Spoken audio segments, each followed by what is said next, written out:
নমস্কার, তোমাদের সবাইকে সানা স্মাইল এডুকেশন সেন্টারে স্বাগত জানিয়ে আজকের ক্লাসটি শুরু করছি। আজকে তোমাদের সঙ্গে আলোচনা করব তোমরা যারা অষ্টম শ্রেণীর তৃতীয় পর্যায়ক্রমিক মূল্যায়ন পরীক্ষা দেবে তোমাদের জন্য রায় ও মার্টিন প্রশ্ন বিচিত্র থেকে আজকে সমাধান করে দেখাবো ইতিহাস বিষয়ে মডেল নাম্বার 5 অর্থাৎ 5 নম্বর স্কুলের যে সমস্ত ছোট ও বড় প্রশ্নগুলি আছে সমস্ত প্রশ্নের উত্তরের সমাধান করে দেখাবো। চলো দেরি না করে মূল বিষয়ে যাওয়া যাক। প্রথমে দেখো, আচ্ছা, একে সঠিক উত্তরটি নির্বাচন করে লেখো। একদিকের প্রশ্ন দেখো, ভারতের ইস্ট ইন্ডিয়া কোম্পানির প্রথম গভর্নর জেনারেল ছিলেন। সঠিক উত্তর হবে option B, lord Warren Hastings. পরবর্তী প্রশ্ন দেখো কি আছে, দুই দাগের, উইলিয়াম জোন্স 1784 খ্রিস্টাব্দে কলকাতা প্রতিষ্ঠা করেন। এটা সঠিক উত্তরটি হবে এশিয়াটিক সোসাইটি। আচ্ছা, 3 নম্বর প্রশ্ন দেখো, বাংলার নদীপথগুলি জরিপ করেছিলেন। সঠিক উত্তরটি হবে জেমস রেনেল, অপশান ডি। পরবর্তী প্রশ্ন দেখো, সতীদাহ রদ আইন পাশ করেন। সঠিক উত্তরটি হবে উইলিয়াম বেন্টিং, অপশান বি। পরবর্তী দেখো, হুল শব্দের অর্থ হল বিদ্রোহ, অপশান সি। পরবর্তী দেখো 6 দাগের, নীলদর্পণ নাটকটি লেখেন। সঠিক উত্তরটি হবে দীনবন্ধু মিত্র, অপশান সি। পরবর্তী দেখো 7 দাগের, ভারত সভার সঙ্গে যুক্ত ছিলেন সুরেন্দ্রনাথ বন্দ্যোপাধ্যায়, অপশান সি। 8 দাগ দেখো, বাংলা বিভাজনের উদ্যোগ গ্রহণ করেছিলেন। সঠিক উত্তরটি হবে লর্ড কার্জন, অপশান এ। পরবর্তী দেখো 9 দাগের, তাম্রলিপ্ত জাতীয় সরকার গঠিত হয় সতীশচন্দ্র সামন্তের নেতৃত্বে। পরবর্তী প্রশ্ন দেখো 10 দাগের, 1924 খ্রিস্টাব্দে কলকাতা কর্পোরেশনের মেয়র হন চিত্তরঞ্জন দাস, অপশান সি। পরবর্তী দেখো 11 দাগ, আলিগড় আন্দোলনের নেতৃত্ব দেন। সঠিক উত্তরটি হবে sir Syed Ahmad Khan, option A. 12 দাগ দেখো, পাকিস্তান রাষ্ট্রের কথা প্রথম বলেন। সঠিক উত্তরটি হবে অপশান এ, চৌধুরী রহমত আলী। 13 দাগ দেখো, স্বাধীন ভারতের সংবিধানের মূল রূপকার হলেন বি.আর. আম্বেদকর। 14 দাগ দেখো, আধুনিক ভারতের সবচেয়ে বড় কৃষক আন্দোলন সংগঠিত হয়েছিল। সঠিক উত্তর হবে তেলেঙ্গানা, অপশান বি। পরবর্তী দেখো, ঠিক ভুল নির্ণয় করো। আমি দেখে নাও, 1 দাগের প্রশ্নটা দেখে নাও ঠিক, 2 দাগেরটা হবে ঠিক, 3 দাগেরটাও হবে ভুল। তারপরে দেখো বি দাগের কি বলেছে, শূন্যস্থান পূরণ করো। 1 দাগ কি আছে, উত্তরটা হবে লর্ড ওয়েলেসলি কলকাতার ফোর্ট উইলিয়াম কলেজ প্রতিষ্ঠা করেন। 2 দাগ দেখো, তিতুমির ওয়াহাবি আন্দোলনের নেতৃত্ব দিয়েছিল। 3 দাগ দেখো, জাতীয় কংগ্রেসের প্রথম সভাপতি ছিলেন উমেশচন্দ্র বন্দ্যোপাধ্যায়। 4 দাগ দেখো, ভগৎ সিংয়ের ফাঁসি হয় 1931 খ্রিস্টাব্দে। তারপরে দেখে নাও সি দাগের প্রশ্নের উত্তরগুলো কি আছে, পূর্ণবাক্যে উত্তর দাও। 1 দাগ হচ্ছে, বাংলায় কে ইজারদারি ব্যবস্থা চালু করেন। এটা উত্তর হবে ওয়ারেন হেস্টিংস। 2 দাগ দেখো, ব্রাহ্ম সমাজ কত খ্রিস্টাব্দে গড়ে ওঠে। এটা উত্তর হবে 1828 খ্রিস্টাব্দে। 3 দাগ দেখো, অনুশীলন সমিতি কে প্রতিষ্ঠা করেছিলেন। উত্তরটা হবে সতীশচন্দ্র বসু। 4 দাগ দেখো, কোন জাহাজে প্রথম নৌ বিদ্রোহ শুরু হয়েছিল। এটা উত্তর হবে তলোয়ার নামক জাহাজে। 5 দাগের প্রশ্ন দেখো, কৃষক প্রজাপার্টি কে প্রতিষ্ঠা করেন। এটা উত্তর হবে ফজলুল হক। 6 দাগ দেখো, পশ্চিমবঙ্গ কোন কোন জেলায় পরিষদ নেই। এটা উত্তর হবে কলকাতা ও দার্জিলিং জেলায়। 7 দাগ দেখো, ভারতীয় সংবিধানের কটি মৌলিক অধিকার উল্লেখ আছে। এটা উত্তর হবে 6টি।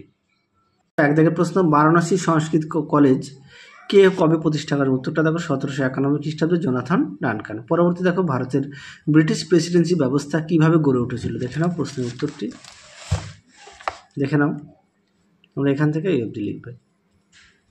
পরবর্তী প্রশ্ন দেখো, 2 দাগের, ডিরোজিওর পুরো নাম কি এবং তিনি কোন কলেজের শিক্ষক ছিলেন। উত্তরটা হবে হেনরিও লুই ভিভিয়ান ডিরোজিও। আর তিনি কোন কলেজে, এটা হচ্ছে কলকাতা হিন্দু কলেজে। পরবর্তী দেখো, মহাবিদ্যালয়ের প্রত্যক্ষ কারণ কি। উত্তরটা দেখো, প্রত্যক্ষ কারণের মধ্যে তোমরা এই পয়েন্টটা দেবে, হ্যাঁ, এখান থেকে এই পর্যন্ত লিখবে।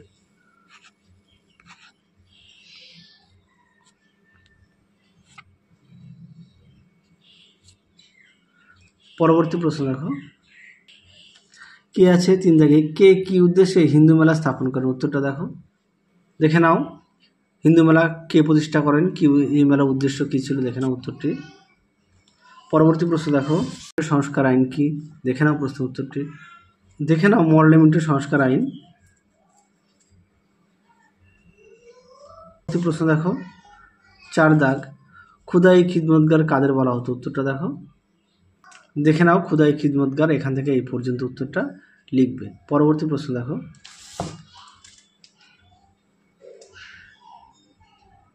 5 দাগ দেখো, কে কবে সাম্প্রদায়িক বাটোয়ারা নীতি চালু করেন?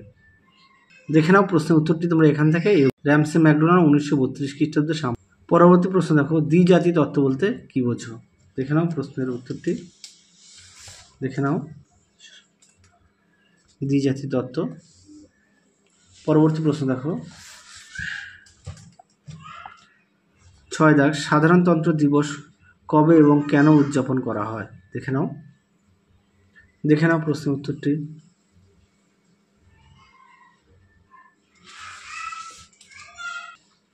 পরবর্তী দেখো, ভারতীয় সংবিধানে উল্লেখযোগ্য যে কোনো দুটি মৌলিক কর্তব্য উল্লেখ করো। দেখে নাও মোট 11টি মৌলিক কর্তব্য এখানে দেওয়া আছে, তোমরা এখান থেকে যে কোনো দুটি লিখবে।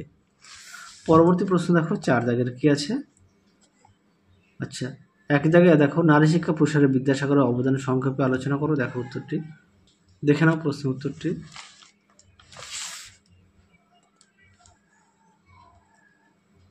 এই পর্যন্ত লিখবে। পরবর্তী প্রশ্ন দেখো, সাঁওতাল বিদ্রোহের কারণগুলি উল্লেখ করো। দেখো উত্তরটি। দেখে নাও সাঁওতাল বিদ্রোহের কারণ, এই পর্যন্ত লিখবে। পরবর্তী প্রশ্ন দেখো 2 দাগের, জাতীয় কংগ্রেসের প্রতিষ্ঠার হিউমের ভূমিকা লেখো। উত্তরটা দেখো। দেখে নাও প্রশ্নের উত্তরটি, তোমরা এখান থেকে এই অবধি লিখবে। পরবর্তী প্রশ্ন দেখো,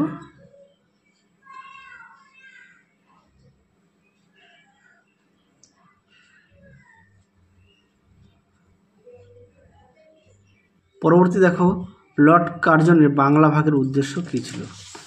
দেখে নাও প্রশ্নের উত্তরটি। দেখে নাও, এখান থেকে তোমরা লিখবে। দেখে নাও কারণ, ফলশ্রুতি, একেবারে তোমাদের বিস্তারিত দেখিয়ে দিচ্ছি, এই পর্যন্ত লিখবে। পরবর্তী দেখো কি আছে? 3 দাগের, মহাত্মা গান্ধীর সত্যাগ্রহ আদর্শের মূল ভাবনা কী ছিল? উত্তরটা দেখো। দেখে নাও গান্ধীজি সত্যাগ্রহ আদর্শের মূল ভাবনা কী ছিল? এখান থেকে তোমরা উত্তরটা লিখবে। দেখে নাও এই পর্যন্ত উত্তরটা লিখবে। এই পর্যন্ত উত্তরটা লিখবে। পরবর্তী প্রশ্ন দেখো, আজাদ হিন্দ বাহিনী ভারতীয়দের মনে কি প্রভাব ফেলেছিল? উত্তরটা দেখো। দেখে নাও। দেখে নাও প্রশ্নের উত্তরটি। এই পর্যন্ত লিখবে। আমি মাঝে হয়তো প্রশ্নটা বলেছিলাম, দুটো প্রশ্ন বাদ গেছে বলে সেগুলো আগে দেখিয়ে দিলাম। 4 দাগের প্রশ্ন দেখো, আলিগড় আন্দোলনের মূল উদ্দেশ্য কী ছিল? উত্তরটা দেখো। দেখে নাও প্রশ্নের উত্তরটি। এখান থেকে তোমরা এই অবধি উত্তরটা লিখবে। পরবর্তী প্রশ্ন দেখো, আচ্ছা, সাম্প্রদায়িক বাটোয়ারা নীতি। দেখে নাও এখান থেকে লিখবে। সাম্প্রদায়িক বাটোয়ারা নীতিটা এখান থেকে দেখে নাও, সুন্দর করে পয়েন্ট দিয়ে দেওয়া আছে, এই পর্যন্ত লিখবে। পরবর্তী প্রশ্ন দেখো, ভারতবর্ষকে গণতন্ত্র প্রজাতন্ত্র বলার তাৎপর্য কী আছে? এই প্রশ্নটা তোমাদের 9 নম্বর চ্যাপ্টার আছে, একটু দেখে নিও। পরবর্তী প্রশ্ন দেখো, মহাত্মা গান্ধী দলিতদের অধিকার প্রতিষ্ঠার জন্য কী কী উদ্যোগ নিয়েছিল? দেখো উত্তরটি। দেখে নাও প্রশ্নের উত্তরটি। এখান থেকে এই অবধি লিখবে। পরবর্তী প্রশ্ন দেখো, 5 দাগের প্রশ্ন কি আছে? প্রশ্ন নাম্বারটা দেখে নাও। আচ্ছা, 1 দাগের প্রশ্ন আছে কি, ব্রাহ্ম আন্দোলনের মূল বক্তব্য কী ছিল? ব্রাহ্ম আন্দোলনের সীমাবদ্ধতাগুলি বিশ্লেষণ করে। উত্তরটা দেখো। দেখে নাও প্রশ্নের উত্তরটি, তোমরা এখান থেকে লিখবে।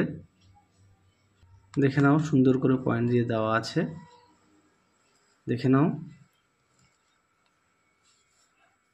এই পর্যন্ত লিখবে। পরবর্তী প্রশ্ন দেখো, সিপাহী বিদ্রোহের প্রকৃতি কেমন ছিল? উত্তরটা দেখো। দেখে নাও প্রশ্নের উত্তরটি সুন্দর করে দেওয়া আছে, তোমরা অবশ্যই ভালো করে পড়বে। যাদের বই আছে অবশ্যই বই থেকে পড়বে, যাদের বই নেই তোমরা একটু খাতায় লিখে নিয়ে পড়বে। এই পর্যন্ত উত্তরটা লিখবে। খুব শীঘ্রই তোমাদের বাকি মডেল সেটগুলো আমরা সমাধান করে দেখাবো। আচ্ছা, পরবর্তী দেখো, বাংলা বঙ্গভঙ্গ বিরোধী আন্দোলন সম্পর্কে একটি টিকা লেখো। দেখো, দেখে নাও প্রশ্নের উত্তরটি।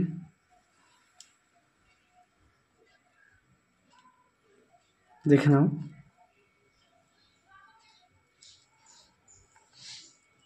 এই পর্যন্ত লিখব উত্তরটা।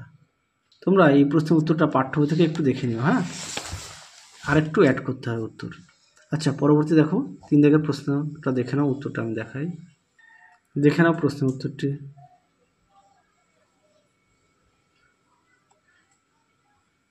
দেখে নাও।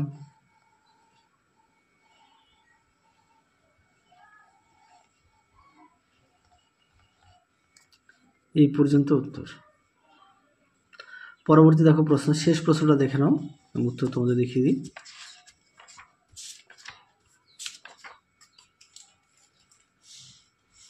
দেখে নাও প্রশ্নের উত্তরটি।